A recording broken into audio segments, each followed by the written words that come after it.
You have a hard time sometimes figuring out what's the right thing to do? We're going to think about that today on Now at Devotions from Trinity Lutheran and Cyrus.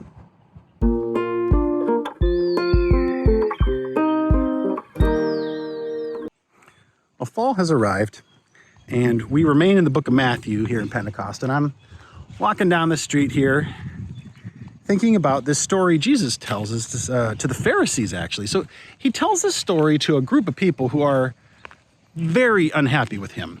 He just, the chapter before, marched into town, Palm Sunday, and then he flips a bunch of tables and he says, my Father's temple is a house of prayer, not a business zone, not a place to make money or exchanges.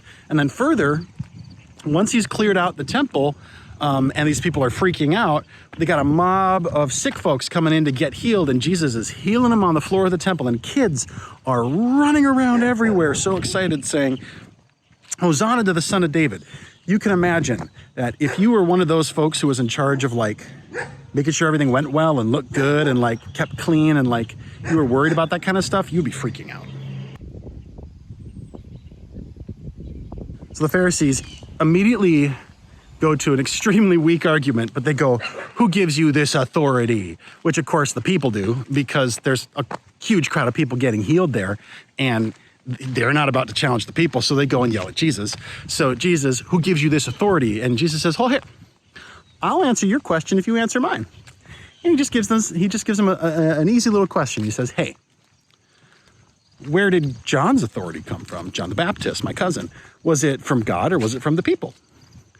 And they go and have their huddle, and they realize, well, they can't say a darn thing. Because if they say that John's authority is from God, he'll just say, well, then why didn't you listen to him? And if they say, well, his authority was from people, then the people will hear that they said his authority wasn't from God, and they'll get just run out of town. Either way, they lose. So they say, well, we don't know. In other words, we're not willing to get in this fight with you. And Jesus says, fine, well, then I'm not going to talk with you either. And it's a huge... This is a constant struggle in the church. He makes this great point. He essentially says, when people get going and God is doing stuff, if the church or if the religious people, those of structural religion, like Pharisees, like active Christians in churches today, those who participate in institutionalized church, I am a pastor in a church, this is what we do. If you all won't get behind what God is doing, if you see that the Spirit of God is active, but you would rather keep to your own stuff, you give up your authority to speak to the people. You have given up your authority to speak about God, so don't you come and challenge me, because the Spirit is with me. And that's hard, and it's true. And he tells them this interesting story. He says to him, all right, imagine this, guys. You got a father who tells his two sons, he says, I got some things to get done. Son number one, can you go out and take care of this? And the son says, no, I don't want to. But later on, he goes, okay, I should do that. And he goes and does it. And the second son says, absolutely, Dad, I'll go and do it. And then he doesn't do it. And Jesus says, well, who followed their father's will? Who did their father's will? Well, and all the Pharisees say, well, the first son. I mean, he said he wouldn't do it, but he did go and do it.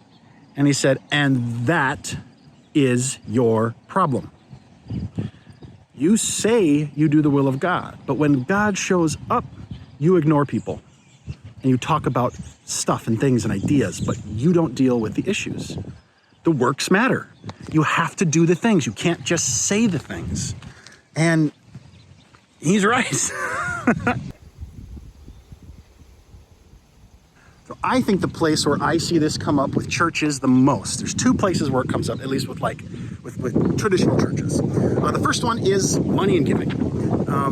That spiritual discipline of giving is a place where the church often will say, oh yeah, we do the things of God, but we don't give to the poor. Or we do the things of God, but we're unwilling to support this ministry or that nonprofit or this thing because we disagree or whatever, even if they're doing good things. Another place where this often comes up in churches is the use of a church building or church property, right? People get funny about their stuff, what they think is theirs.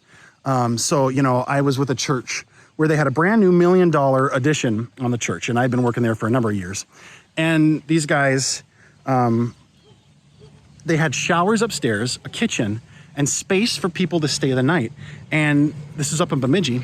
And this congregation, when it would get 30 below in the winter, there was a shared ministry around town of housing the homeless for a week. And then each church would take another turn at a week. And our church had been asked, and for 2 or 3 years, they said, no, we don't want to do that. We're afraid these people will wreck the building or wreck the stuff, or we don't want it to smell bad, or we can't get the volunteers or whatever. They were not interested. If you are for the people of God, you need to be for the people of God. And I pushed hard. And finally the youth said, we're going to do it. And they did. And we, for years and years now since then, they continue to do this. And it did. It smelled like cooked food in the youth room, and there was a mess, and people used the showers, and there was soap here and there, and kids left wrappers, and like, yeah, what else is the building for? But people get precious. They get persnickety. They want things, they want it controlled and smooth and safe, and they don't want to deal with a mess. And Jesus says, if you are to do the will of God, it is more important that you do it than you say you're going to do it. And if you say you're going to do it and you don't, that in itself is an issue. How about your life? Are there places where you say that you care about good things, but then maybe you could engage, you could like do something? And it doesn't have to be big. Maybe it's as simple as call the person you said you were going to call and say, hey, how are you? Or maybe it's ask one more time when they said, no, I'm fine, I don't need any help. And you say, are you sure? I mean, you don't want to be pushy, and if people don't want help, then you can't give it to them because they said no. Like, that is respecting a person. But these are big questions. What does it mean to say, not just that I follow God, but to show that I do the things? I'm Pastor Chris. On a beautiful fall day here in Cyrus. Talk to you next time.